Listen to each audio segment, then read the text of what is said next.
Hello, my name is Horrorama, and today I have found three very interesting stories about the cryptid known as the crawler and possible feral human sightings. But before I begin the narrations, if you end up enjoying them, then please do like and subscribe, as that really does help the channel a lot.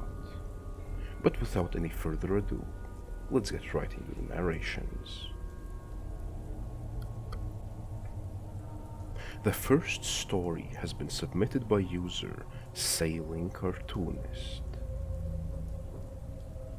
It was early October in 2018, and we had just moved to the area almost a year ago. It's a small house in a one-off cul-de-sac. The closest thing to civilization is a church across the street, and everything else is roads, neighbors, or woods. There's a healthy amount of trees in between the neighborhoods, giving a nice sense of privacy. Out of all the 8 or so houses on this street, only our house had access to the woods surrounding the street.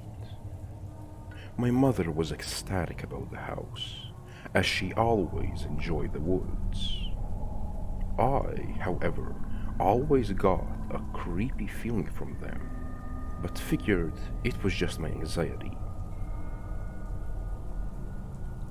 At the time, I was grounded due to some poor grades, which left me bored most of the time. I figured that since I had seen a ton of deer through our back window, I'd go exploring a bit and see if there was anything interesting. The woods aren't terribly dense directly behind us, but definitely got a lot more so if you went further in. I explored a while, finding a few deer bones and skulls. They even had the antlers attached. I thought it was really cool. A whole car, albeit missing the wheels and guts, and a lot of trash. I got an old plastic container and started collecting the things I found interesting, and kept it in the back of the old car. I did this for about a week, gathering about 3 skulls, a handful of bones, some glass bottles, and a few other things I cannot remember at the moment. Over the weekend, I didn't end up going out as it was stormy. The following week, I want to say Wednesday, after the ground dried up, I ventured back out. I went to the car to refresh my memory on how many things I had collected, and the deer skulls and bones were gone. I was confused and assumed some animal picked them up and trotted off with them, so I went about looking for them, or new things to collect. As I looked around, I noticed the antlers of a deer skull deeper in the woods. I don't normally go back there, especially since it's technically part of our neighbor's property, but I figured I could just pop over and grab it. As I picked up the skull, I noticed a bone a few feet away sticking out of the leaves. I figured I might as well grab it too, so I picked it up as well. As I was picking it up, I quickly realized it had a bit of blood and sinew on it, which was alarming to say the least. I quickly dropped it, wiped my hands on my jeans, and walked away, leaving what I assumed to be the buzzard's meal alone. As I approached the car, skull in hand, I noticed something moving in the trees a little beyond it. I froze, assuming it's an animal, not wanting to spook whatever it is. I scanned the area and see what I now would call a crawler.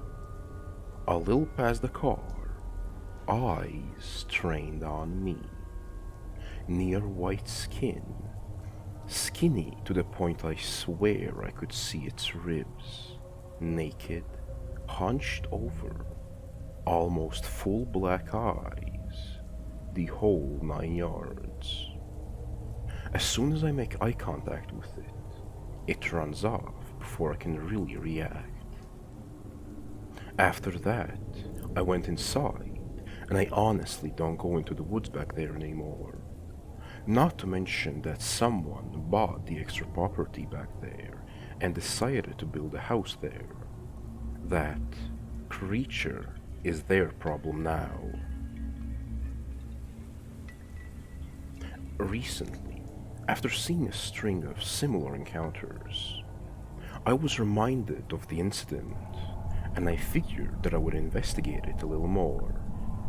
I couldn't find anything on r/cryptids besides someone telling me it's fake. For context, we've lived in this house since 2017, and while I've heard the odd animal noise, I haven't seen any evidence of the thing since. Along with this, I haven't gone anywhere near that old car since, let alone the woods themselves. I've only heard of the odd encounter from some of the farm folks I talked to, and from online posts from the surrounding area. I haven't witnessed much else that would be considered supernatural, and I don't really automatically believe anything talking about supernatural things unless there's evidence. But this, at least, seems somewhat solid. Overall, I don't know what to think about all this. What do you all think? The second story has been posted by user Perpetual Connection. I'm a hunter. I like to hunt wild boar specifically, though I have been deer hunting and have been known to get a turkey for Thanksgiving. I mostly hunt boar. For those of you that don't know, boar are a big problem in the United States. A sow can have 2 litters a year, and it's not uncommon for a litter to consist of 10 or more pigs. Given that pigs eat anything and everything, it's not hard to see why the Department of Fish and Wildlife makes it legal to hunt them with almost no restrictions.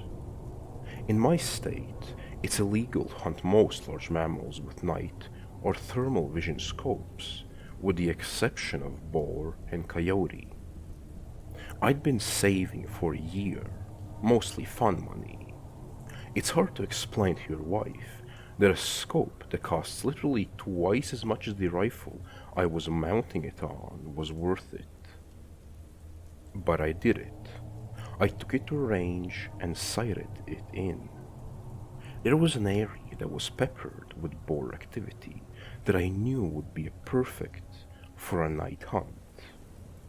It was easily accessible with my truck, with easy to find spots that I could set up in an overlooked area that was easy to navigate.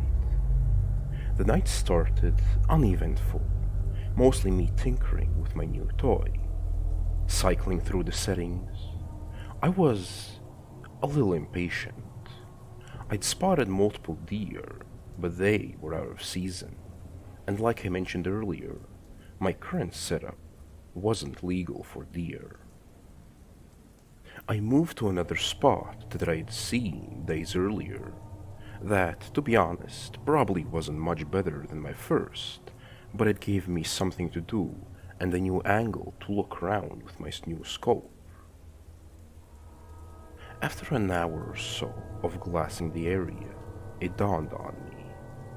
This spot doesn't have much animal activity at all. No rabbits or owls. The deer that I'd seen were hundreds of yards from where I was. Why was this pocket of land so dead at night, but lively in the day? I'd set up around 10 p.m., and it was about 2 a.m. when I started to think about packing up, maybe setting up a target before I left, and taking some practice shots. I heard a crunch come from the direction I came from before. I planned my scope over and saw the silhouette of a small bear pushing through the bushes. It's important to note that my scope isn't exactly night vision. It's a thermal scope, kind of like a black and white version of what you see in the Predator movies. I adjusted my range and zoomed in a little. I remember jolting a little when I saw that it wasn't really a bear. It was a man. Because he was so low and hunched over, I thought I was looking at a young bear. Is that a game warden? It couldn't be. I would have seen the headlights coming up the road from where I was perched. And where could he have walked from? I was 30 miles away from anything, and on public lands. I was about to call out when I adjusted my sights and noticed he was naked. No shoes, pants, or anything. I remember being disturbed by his movements, like a squirrel or something, twitchy and grabbing at the foliage, sniffing around and palming the tree. Was that my tree? The one I'd been leaning against earlier? The thought terrified me. Could he smell me? Then he did something I still have nightmares about today. He squatted and placed his hands in the dirt between his feet and stared straight up like a dog mid-howl. And I heard it. A voice coming from that direction. A very compelling female voice. Help, I'm lost. There was a long pause, but neither of us moved a muscle. The center of my sights was trained at the dirt in front of his feet. I couldn't bring myself to aim directly at another person. It went against everything I'd been taught about firearms. Were they lost? Was this some guy that had gone crazy out here? Why was his voice so feminine? Help, please, I can't walk, the voice called out. That's when I called bullshit. Not only could he walk when I first saw him, he was traversing the land with ease for a naked person, so good I mistook him for a bear. That's a damn trap. This guy is trying to lure me in with a damsel in distress routine. Luckily, the lack of activity before had caused me to pack up most of my gear. I think I may have left behind a hat and a sitting pad, but I didn't really care at the moment. I took my eyes off him for a moment to get my pack on. I buckled my chest strap and scrambled for my rifle. To my horror, he was in the same position, but his face was staring in my direction, and I swear I saw a smile. The thermal scope has an effect that makes animals' eyes appear white. How the hell had he heard me get up and put my gear on? He must have easily been 150 yards away. Get away! I screamed in that direction. He stood upright, and it hit me how tall and skinny he was. Easily 6 feet and very lean. He took a couple of long strides in my direction, and I instinctively sent a round sailing above his head into the tree line. He was freaky as hell, but he hadn't really threatened me. What would I tell the cops? I was unwilling and unready to shoot someone. He stopped dead in his tracks and hunched down, back on all fours. "The next one will hit you in the head. Go away," I screamed. He stayed on all fours, and this time I had my sights trained on the center of him. His eyes were just above the grass, like a large cat or something. I was trying to stop my trembling and knew that my voice had cracked a little on that last warning. I was terrified. That standoff probably only lasted a minute or two, maybe less, but it felt like forever. In an instant, he bolted left towards the tree line opposite the road. So much for not being able to walk. I could barely keep him in my scope, he was moving so fast. He soon disappeared into the brush, and I sent another bullet sailing high in his direction.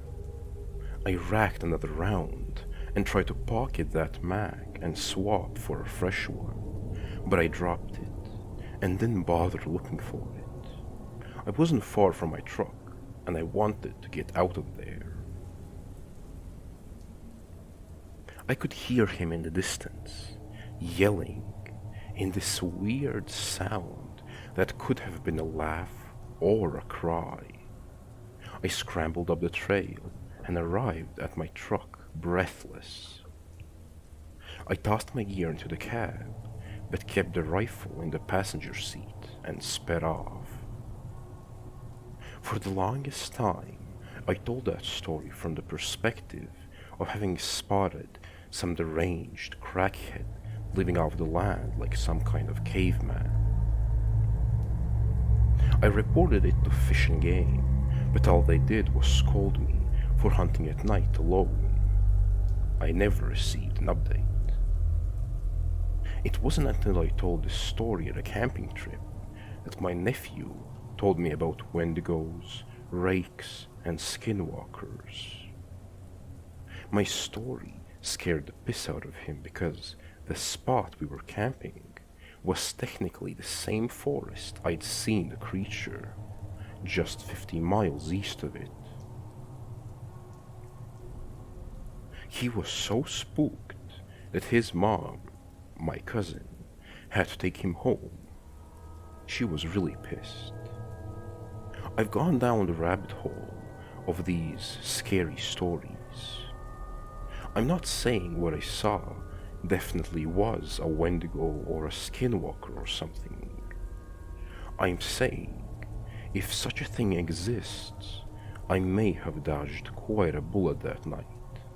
Or maybe it was just a tweaker being Donnie Thornberry in the middle of the night. Either way, thought I'd share.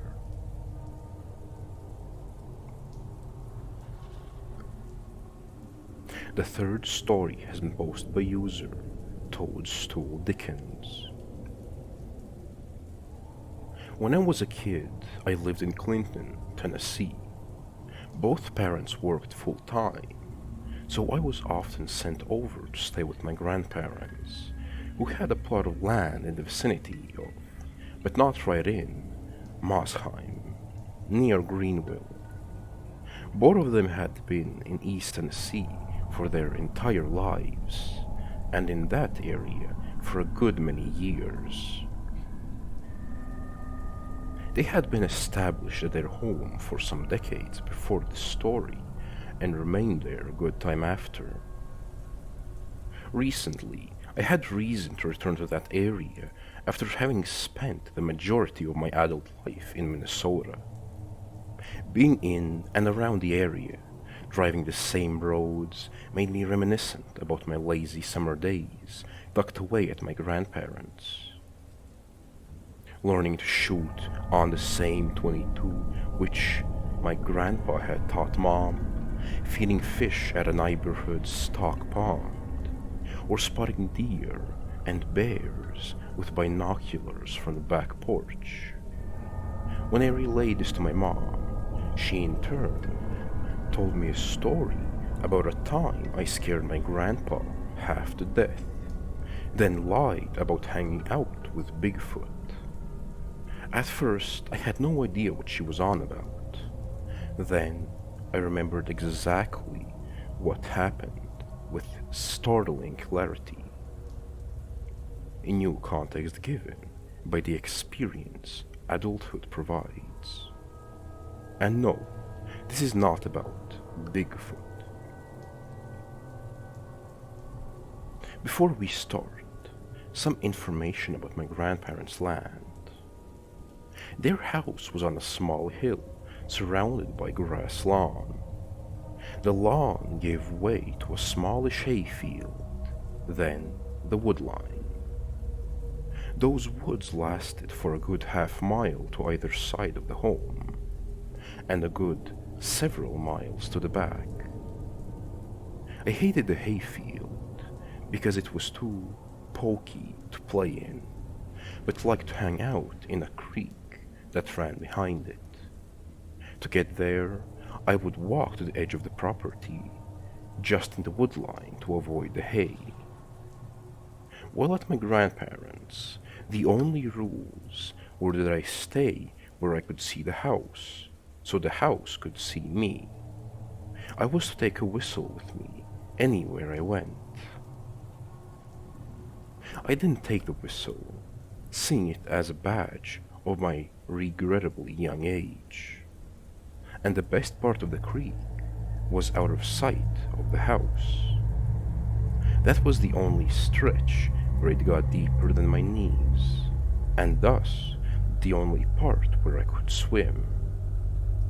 Naturally, I spent much of my time in that water, splashing around, skipping stones, and being a kid. One day, I was playing in the creek when I noticed someone. It was a man, a stranger, on the bank, watching me. He had long hair, a beard, and pale skin so dirty it was stained. I could not tell his age and simply thought of him as old. I have no better guess now, as he clearly went through long years of hard living. He wore no shirt on, no pants, only a wrap of dirty cloth around his waist that I thought of as a Moses dress, thanks to some illustrated Bible stories. Around his neck were multiple necklaces made from knotted tatters of cloth, fiber, and string. In those knots were various pieces of mostly bones, but some flowers and bits of dark glass. When I first saw him there by the creek, I was terrified. Terrified. Frozen still. The man, however, was smiling. He gestured from his squat with an outstretched arm, fingers down, in a kind of "don't stop for me" wave. I didn't react, startled and reeling. Then he splashed at me, still smiling. He did it again. I splashed back, and soon we were playing. We both threw water at each other. He jumped into the creek and stomped around with me, laughing all the while. He threw rocks into the water, and so did I. I pushed him, he pushed me back. We carried on for some minutes until my grandma called for me. With her voice, a switch had turned off. The man stopped in his tracks, gaze fixed back towards the house. Then, as my grandma kept hollering, he looked to me. He crept back to his side of the creek, barely disturbing the water, and then slid into the bush, completely silent the whole way, holding my gaze. Once he was out of sight, I waded in the water until my grandma found me. She wanted to know if I was alone. I said no. She became very tense, asking who was with me while looking around. I didn't answer. I didn't know how. Seeing no one, she pulled me back to the house without any more words. Grip like iron the whole time. At the house, the real inquisition began. I didn't really have any words. The event and this reaction overwhelming my ability to explain. Such silence further irked my grandma, and I was swiftly placed in a corner, held without bail, awaiting patriarchal judgment. Around an hour later, my grandpa came home from work. He was told about my adventures and was ready to set into me again when I started talking. I told him about the man, hairy and old, dressed like Moses, about how we played. Then he disappeared. I remember they digested this for a few minutes before sending me to my room. I was happy to go, and happier still, Grandpa did not yell like he usually did when misbehaved. Later, I was brought out for dinner. I ate in the kitchen with Grandma, but Grandpa called me to the back porch. He was on the swinging bench, looking out over the hayfield, turned red by the setting sun. He had kicked off his boots and put them next to his shotgun. I knew that this was odd for the gun to be out of the closet. Previously, we had used it to shoot bottles. Some I would throw into the air like they were clay pigeons. These escapades were accompanied with speeches about how the gun was dangerous and only for the adults to use. He went through my story again, his tone deadly serious. Eventually, he asked me, how hairy was the man? Really? I told him, very, thinking this was the right answer. He asked, where? I told him, everywhere like a bear. He thought on this, and I grew more nervous, worried I was in trouble, or causing trouble, just wanting the trouble, whatever it is, to end. So, when he finally asked me to swear, in the name of Christ, and on my mother, that I was telling the truth about everything, I said I had been joking. He finally yelled and sent me to my room. The family memory became that I hid by the creek and made up a tale about Bigfoot. At the time, everyone was upset with me, and I was forbidden from going back to the creek or anywhere out of sight. The enforcement of this rule, like the others, was lackluster. Even so, for a time, I didn't go to the creek. In my memory, I stayed away for a very long time, but I'm sure that it was only a few days. That hiatus feeling far too long for my elementary aged self.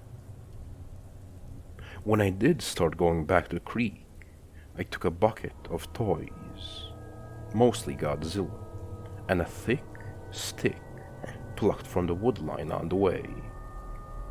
I think I was conflicted about what to do if the man came back, imagining either impressing him with my toy collection or clubbing him, or maybe both in turn.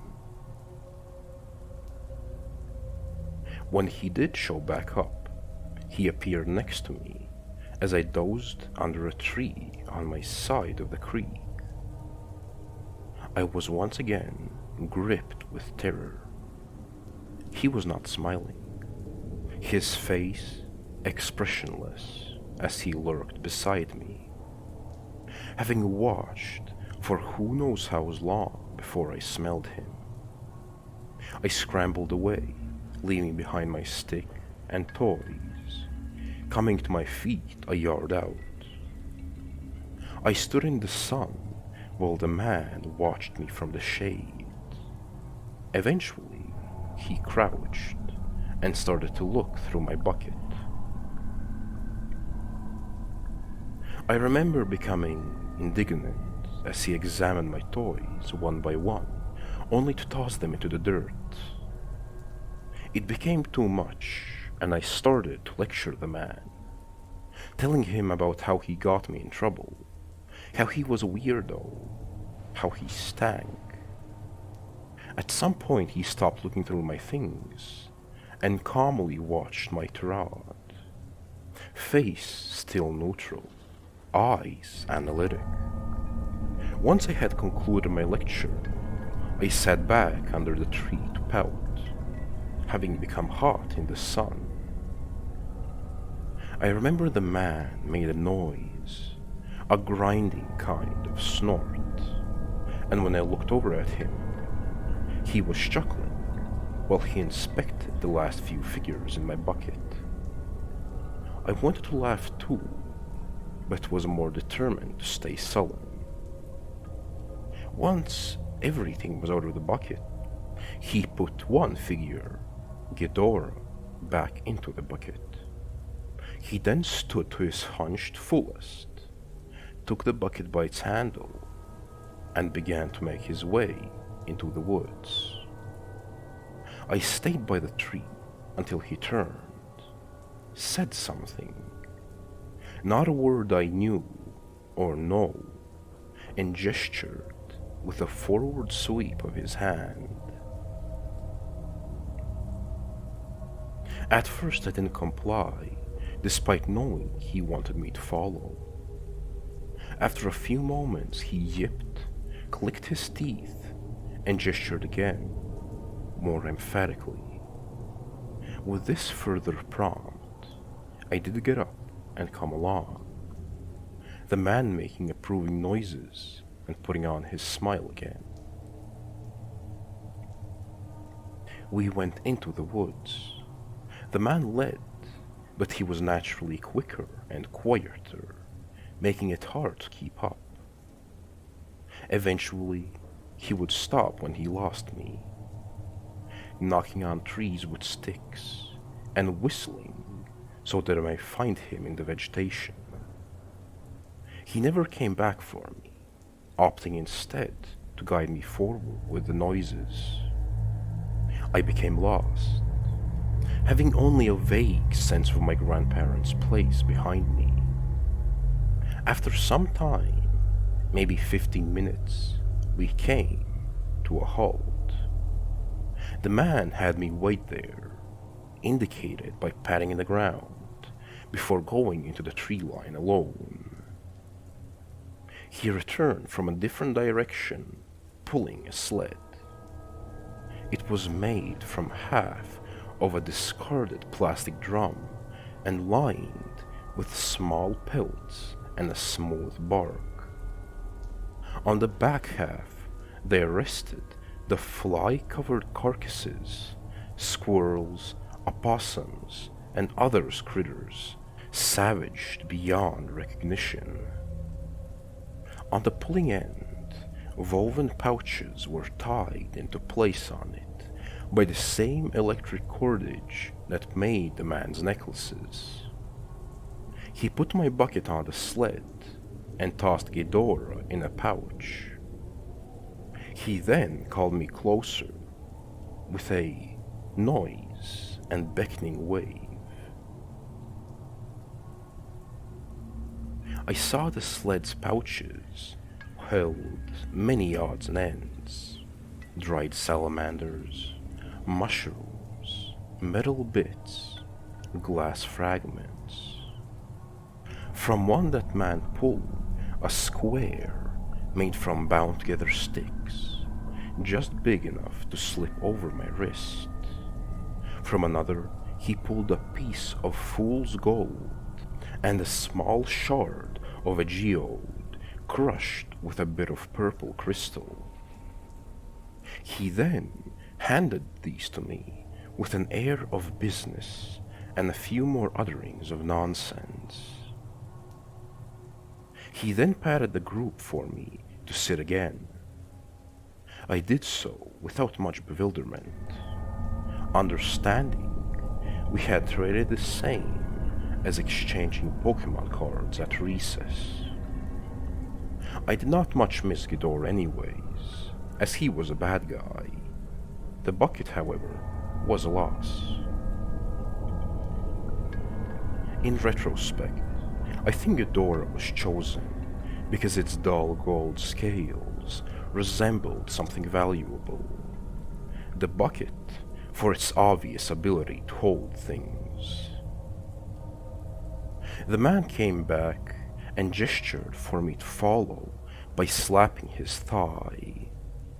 I did this readily. During the hike back, I tried to keep up and pay attention. I did so moderately well, having to be whistled over a few times. I did notice that our path wasn't straight. The man led me one way and then another, making turns unneeded by the lay of the land. We eventually came out by the creek, but from a different approach than we had left. I could hear my grandma calling for me again, not from up the hill, from out in the field. The man would not cross the creek, but pushed me to do so. I did, but did not go to my grandma. Instead, I crept back to the house and around to the opposite side. There, I laid by the shrubs by our front door, pretending to sleep as I was found. I swore I had been there the whole time. When I was sent back to my room, I placed my fool's gold, crystal, and charm in my bedside table for safekeeping. The next day, I went back to the creek to pick up my toys. The man was not there.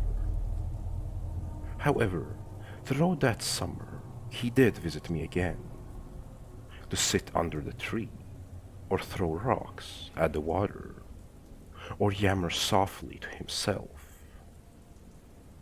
I would bring snacks and candy to share, and he would likewise give me stingy dried meat, which I unfortunately did not eat, or honeysuckle blossoms, which I still would eat.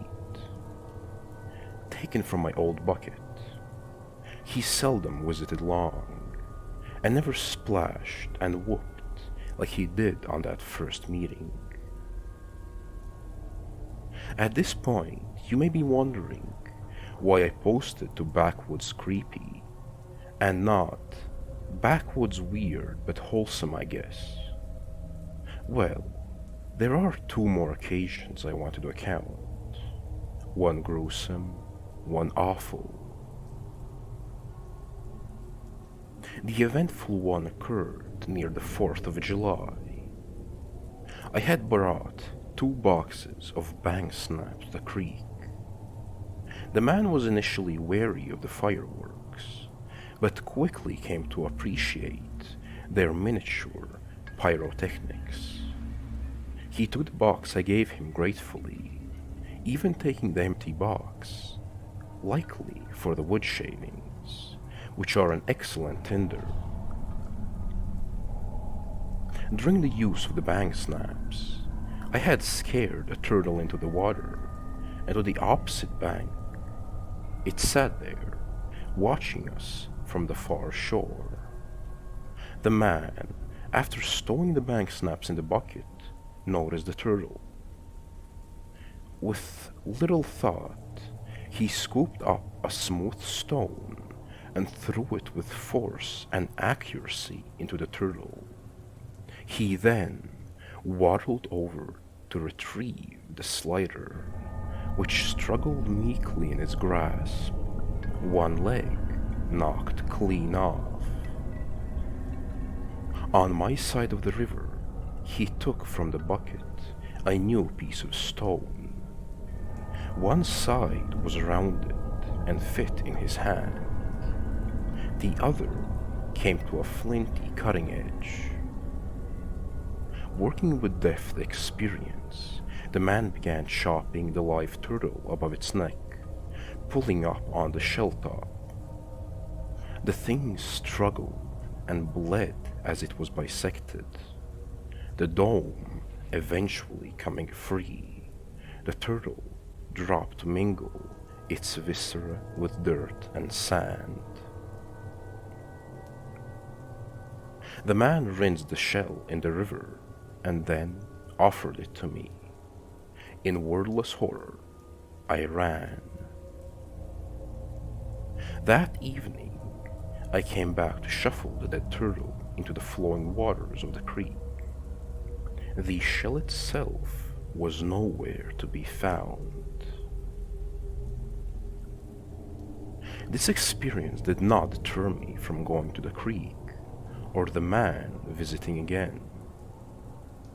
However, sometimes he would try to call me away from the creek with thumps and whistles. I would tell him I heard him and refused to move. On some occasions, he would join me. On others, he would leave. The last time we met, we were sitting under the tree, sharing cowtails. From the woods there came whistling and the knocking of a woodpecker. The man looked up and whistled back. There were a few more such exchanges before he stood, collected his bucket, and beckoned for me to follow. I was curious and felt comfortable with the man as a guide, so I did as asked. He took me back to the ball. I direct path this time, periodically stopping to call or respond to the other in the woods. Waiting for us at the bald was a woman and a child. The woman was dressed the same as the man, topless, wrapped at the waist. She was dirty, with long hair and a wiry frame. The child was in a similar state, wearing a sack that went to their knees. The man sat on the ground, and the woman joined him, sitting in his lap, but leaning forward so that her elbows rested on her crossed knees. She had dark brown eyes that were fixed to me. The other child would not look up. I didn't know what to do, and I didn't speak. The other kid lifted their sack to wipe at their nose, and I learned under all that dirt that they were her. The man made a noise and drummed on the woman's bare back. The kid looked at them, still hanging her head, hair covering her face. The woman yammered and swatted at the girl lazily, the man echoing her noises, slapping skin to skin once more. At this bizarre scene, the girl stumbled towards me, stopping close enough that I could smell her and hear her wheezing breath. She was thin, but not emaciated, and slightly taller than me, should she have straightened up. The man and the woman fussed some more. Then the girl leaned close and pressed her cheek to mine. Her hair was in between us, greasy and cold. She made no move to embrace me, no move at all, only pressing limply against me and breathing so loud it was all I could hear. During this time, the woman had approached. She pulled the girl back by her shoulder with one hand and delivered a flurry of slaps to the crown of the girl's head. The woman then gathered the girl's hair in one hand, using the other to sweep back her bangs. The girl was then made to look at me, face bare. One side of her jaw was bulged out, smooth skin over a lemon-shaped bump. Her mouth was twisted by this deformity. Her nose faced to one side as if affixed sideways and leaked a trail of clear snot. One eye was bulged, the other startlingly regular. It looked at me, blank and dark brown. The woman gave the girl's head a little shake, spat off to the side, then cooed like a dove as she smiled at me. I fled. There was commotion behind me. I think the girl was pushed to the ground. I did not look back, and they did not pursue. My flight ended at my grandparents' house, my absence unnoticed. I chose not to tell anyone what happened, wanting to forget, not wanting to get in trouble, not thinking about the girl, the couple, what was intended for me. I spent that August inside whenever I visited my grandparents. I begged not to be taken, claiming it was boring and lonely. Sometimes, when I sat on the porch or went from the car to the house, I'd catch a snippet of a bird call on the wind or the distant tapping of wood and hurry inside. My grandma could tell something was wrong and made an effort to entertain me in town. My grandpa cared in his own way, involving me in his errands as he never had before. Eventually, school started.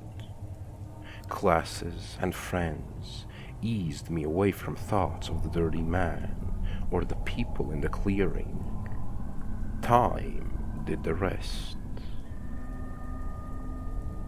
I think now that all of the people in the clearing were of a family, but their features, white skin, brown eyes, brown hair, are common enough that they all could have been unrelated. I'm sure they lived together. They knew each other's signals and signs. They used their own words. I know that the Smokies are full of tales of feral people, wild men, and superstition. I also know that they are full of people living in unlikely ways, in unlikely places, and that those real people call others kin, and that through the chain of human connection, even a recluse living in a rundown shack is someone's somebody. Yes, I am asking if the people in my story are somebody's someone, or if they are known, or if their behavior rings any bells, belies any known intention. I figured here, where the tale would not be discounted out of hand, might be the right place to ask.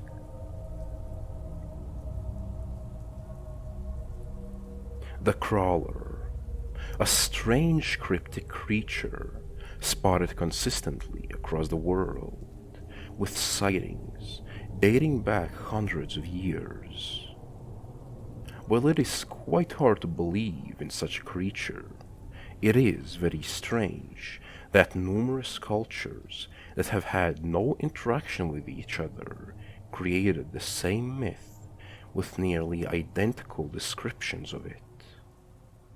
The skeptic part of me, however, has come to the conclusion that these creatures might not be paranormal at all, but rather a feral human. People who have, for whatever reason, decided to abandon society and have chosen to rather live in the seclusion of nature. Perhaps, if a human lives such a lifestyle for many generations, they undergo the changes that would make them crawlers in our eyes. Perhaps. But either way, thank you for watching until the end of the video. I hope you enjoyed the narrations, but even if you didn't, I want to wish you a good rest of your day.